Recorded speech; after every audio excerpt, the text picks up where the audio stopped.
चांद से प्रज्ञान रोवर ने भेजी अपनी साथी विक्रम की ताजा तस्वीर। चंद्रमा पर एक्सपेरिमेंट करते दिखा भारत का विक्रम लैंडर। लेकिन प्रज्ञान के रास्ते में ऐसा क्या हुआ जो उसे बदलना पड़ा अपना रास्ता, और आखिर कौन सी मुसीबत का सामना कर रहा है भारत का चंद्रयान।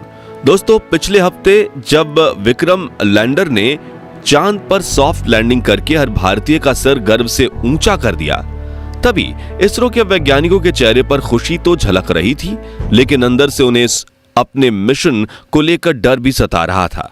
क्योंकि लैंडिंग तो सिर्फ एक शुरुआत थी, असली खेल तो अभी बाकी था। क्योंकि बदलते तापमान, उबड़-खाबड़ रास्ते, बड़े बड़े गड्ढे, फिसलती हुई रेत के टिले और कम सौर ऊर्जा पहुंचने के कारण विक्रम लैंडर और प्रज्ञान रोवर के अगले 14 दिन काफी कठिन गुजरने वाले थे। उन्हें किसी की भी मदद के बिना अपना ये रिसर्च का मिशन पूरा करना था। इसी बीच प्रज्ञान रोवर का सामना एक ऐसी अनजान चुनौती से हो गया है जिसका किसी को अंदाजा नहीं था। तो आखिर क्या है वो चुनौती? इस मुश्किल से बचने के लिए इसरो ने क्या कदम उठाए हैं और हमारा विक्रम रोवर आखिर इस वक्त क्या कर रहा है, जानने के लिए पूरा वीडियो जरूर देखिए। दोस्तों, इस वक्त भारत का विक्रम लैंडर और प्रज्ञान रोवर अपने रिसर्च मिशन में लगे हुए हैं और हर पल इसरो को चांद से जुड़ी बहुत इंपॉर्टेंट डेटा भेज रहे हैं, जिसे पर्दे के पीछे बैठे इसरो के 200 से भी अधिक वैज्ञानिक हर पल स्टडी कर रहे हैं। और आने वाले दिनों में भारतीय स्पेस एजेंसी इतने बड़े खुलासे करने वाली है जो देखकर दुनिया भर की सभी स्पेस एजेंसीज के छक्के छूटने वाले हैं। इसकी झलक देते हुए इसरो समय समय पर विक्रम लैंडर और प्रज्ञान रोवर की तरफ से कुछ ताजा अपडेट्स शेयर कर रहा है। इसी बीच इसरो की तरफ से एक बहुत ही बड़ी खबर आ रही है जिसने प्रज्ञान रोवर की काबिलियत को साबित कर दिया है।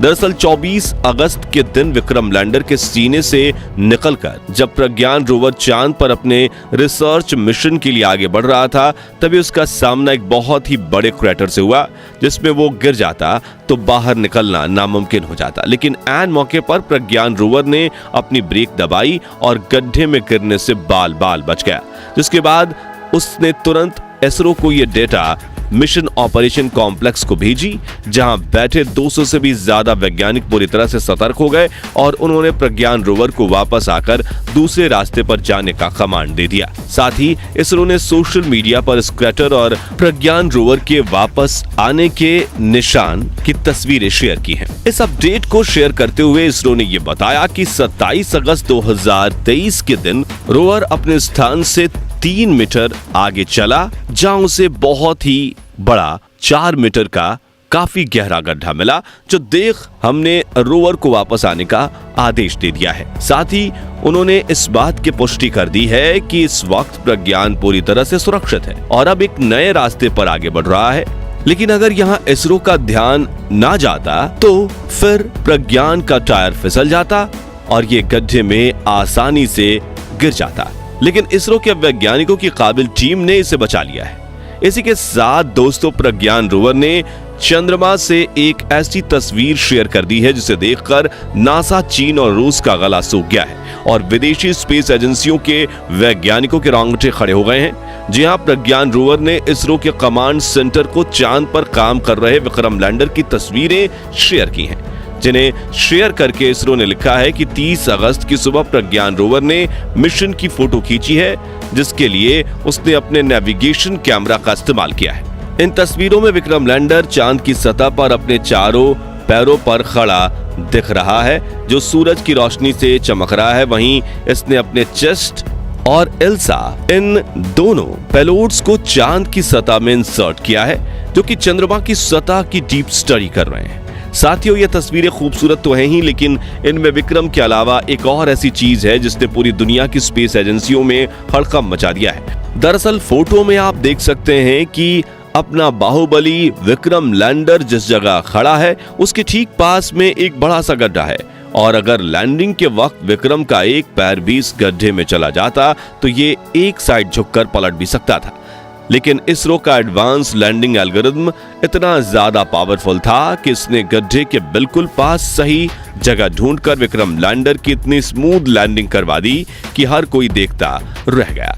इसी वजह से यूरोप, जापान और यहां तक कि नासा भी इसरो के साथ मिलकर प्रोजेक्ट पर काम करने की ऑफर दे चुके हैं। लेकिन आपको बता दें कि इसरो इस वक्त अपने सूरजयान आदित्य L1 की लॉन्चिंग की तैयारी में व्यस्त है, जिसे 2 सितंबर के दिन सोलर मिशन के लिए रवाना कर दिया जाएगा। आपको बता दें कि इसरो ने 26 किलोग्राम के प्रज्ञान रोवर को डिजाइन करने में सालों का समय लगा दिया और इसमें ऐसे उपकरण फिट किए गए हैं जो कम से कम ऊर्जा में ज्यादा से ज्यादा काम कर सके, क्योंकि चंद्रमा के इस साउथ पोलर रीजन में सबसे कम धूप आती है, जिस वजह से सोलर पैनल्स को अपनी बैटरी चार्ज करने में काफी ज्यादा समय लगता है। हो सकता है कि आपको लग रहा हो कि प्रज्ञान रोवर को चलाना कहां बड़ी बात है, ये बस एक रिमोट कंट्रोल कार जैसा ही तो है। तो आपको ये जानकर हैरानी होगी कि प्रज्ञान रोवर की स्पीड सिर्फ 1 सेंटीमीटर प्रति सेकंड है, यानी कि ये 1 मिनट में सिर्फ 60 सेंटीमीटर और 1 घंटे में 0.36 किलोमीटर की रफ्तार से चल रहा है।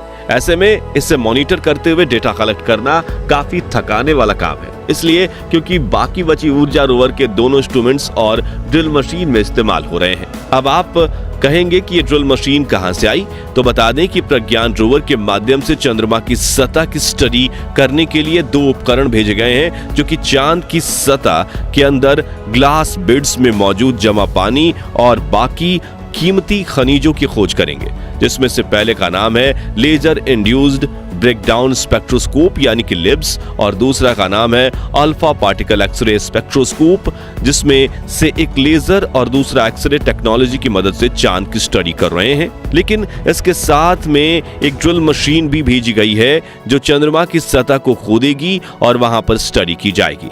ऐसी एक ड्रिलिंग मशीन चंद्रमा के विक्रम लैंडर के चंद्र सरफेस थर्मोफिजिकल एक्सपेरिमेंट उपकरण में भी लगाई गई है, जिसने चांद की सतह को स्टडी करते हुए यह बात साबित भी कर दी है कि जैसे पृथ्वी का क्रस्ट काफी गर्म है, वहीं चांद का क्रस्ट अंदर से काफी ज्यादा ठंडा है। और इस इक्विपमेंट को आप प्रज्ञान रोवर द्वारा भेजी गई विक्रम की तस्वीर में भी देख सकते हैं। दोस्तों, जैसा कि आप जानते हैं कि चंद्रमा पर एक दिन 28 से 29 दिनों का होता है, यानी कि वहां 14 दिन रात और 14 दिन सुबह होती है। और इसरो ने चंद्रयान 3 के विक्रम लैंडर को चंद्रमा की पहली सुबह को ही उतारा था, यानी कि इसके पास रिसर्च करने के केवल 14 दिन ही थे, क्योंकि 14 दिन बाद यहां अंधेरा हो जाएगा, जिसके साथ विक्रम और प्रज्ञान की चार्जिंग खत्म हो जाएगी और उनका मिशन पूरा होगा। जिसमें से बीते 7 दिनों में थोड़ा समय तो क्रेटर की वजह से प्रज्ञान को वापस बुलाने और अलग रास्ते पर भेजने में ही खत्म हो गया था। ऐसे में इसरो अगले 7 दिनों का इस्तेमाल बड़ी बखूबी से करने का प्लान बना रहा है, ताकि प्रज्ञान और विक्रम की मदद से ज्यादा डेटा इकट्ठी की जा सके। इसी बीच खबर आ रही है कि चांद से मिली डेटा को स्टडी करते हुए इसरो के वैज्ञानिकों की टीम एक बड़े साइंटिफिक ब्रेक थ्रू के करीब पहुंच चुकी है और जल्द ही ऐसा खुलासा करने वाली है जिससे दुनिया भर में हंगामा मचने वाला है। हालांकि ये पानी की खोज होगी या किसी कीमती खनिज की या फिर एलियन की मौजूदगी की, ये वक्त ही बताएगा, लेकिन अगले 7 दिनों में कुछ बड़ा होने वाला है, उसकी गारंटी है।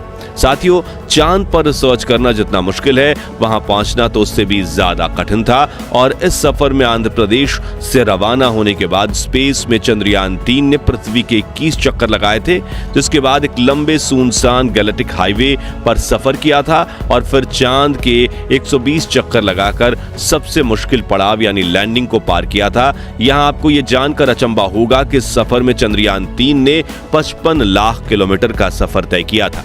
वहीं अब रिसर्च मिशन में भी ये पूरे जी जान से काम कर रहा है, जो इसरो की टेक्नोलॉजी की एडवांसमेंट और मजबूती दर्शाती है। दोस्तों, आज के लिए बस इतना ही। अगर आपको भी हमारे भारत के इसरो पर गर्व है तो कमेंट में आई लव इसरो जरूर लिखिए। और अगर आप भी चंद्रयान 3 की कामयाबी से वाकई खुश हैं तो जल्दी से जल्दी वीडियो को लाइक और शेयर कर दीजिए, ताकि हमें भी पता चल सके कि कौन कौन भारत की इस ऐतिहासिक जीत के समर्थन में है। साथ ही ऐसी इंफॉर्मेटिव वीडियोस देखते रहने के लिए हमारे चैनल को सब्सक्राइब और फेसबुक पेज को लाइक एंड फॉलो जरूर कर दीजिए। धन्यवाद।